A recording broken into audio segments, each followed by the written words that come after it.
Ahmad पनसोटा advocate की जानिब से दरखास्त दायर की गई है। फवाद चौधरी की गिरफ्तारी गैर कानूनी है, दरखास्त गुजार ने कहा है। फवाद चौधरी को FIR तक नहीं दिखाई गई, पुलिस ने गिरफ्तारी की वजूहात भी नहीं बताई। दरखास्त गुजार ने ये तमाम निकात इस दरखास्त में शामिल किए हैं। मजीद जानेंगे बोल न्यूज़ के नुमाइंदे अब्दुल रहमान से। अब्दुल रहमान, बताइएगा इस दरखास्त में मजीद कौन कौन से पॉइंट शामिल हैं?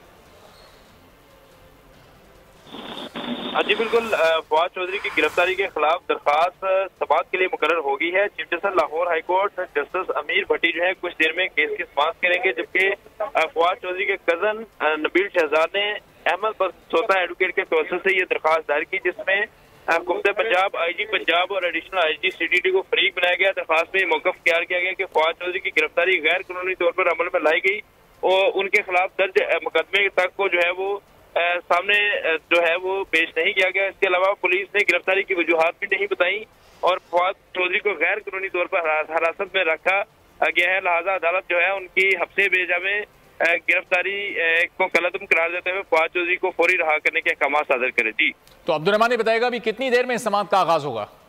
जी बिल्कुल, ये दरखास्त जो है ये रजिस्ट्रार ऑफिस से मार्क होने के बाद चीफ जस्टिस की अदालत में पहुंचने वाली है और उम्मीद है कि अगले 10-15 मिनट में इस केस पर समाअत होगी, जबकि जो फवाद चौधरी के वकला की टीम है जिनमें अहमद पनसोटा और अजहर सदीक एडवोकेट हैं वो लाहौर हाई कोर्ट पहुंच चुके हैं। जी ठीक है, तो ये भी बताएगा अब्दुल रहमान, जो दफात फवाद चौधरी के केस में FIR में शामिल की गई हैं उस पर इस लीगल टीम का क्या कहना है? इस दरखास्त में उन दफात को बुनियाद बनाया गया कि वो भी गैर कानूनी तौर पर लगाई गई हैं?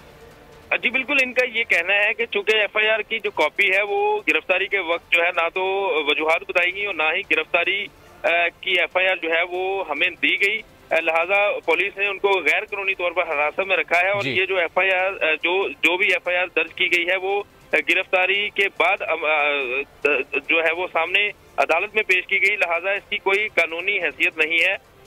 इस हफ्ते बेजा की दरखास्त में यही नुक्ता उठाया गया है कि पुलिस की जानब से जो है जो गिरफ्तारी है वो गैर कानूनी तौर पर अमल में लाई गई है, लिहाजा अदालत जो है फवाद चौधरी की हफ्ते बेजा में रखे गए इकदाम को गैर कानूनी करार देते हुए उन्हें फौरी तौर पर रहा करने के अहकाम सादर करे। ठीक है, बहुत शुक्रिया अब्दुल रहमान। मज़ीद भी जानते रहेंगे। लाहौर हाई कोर्ट में फवाद चौधरी की लीगल टीम की जानिब से अब दरखास्त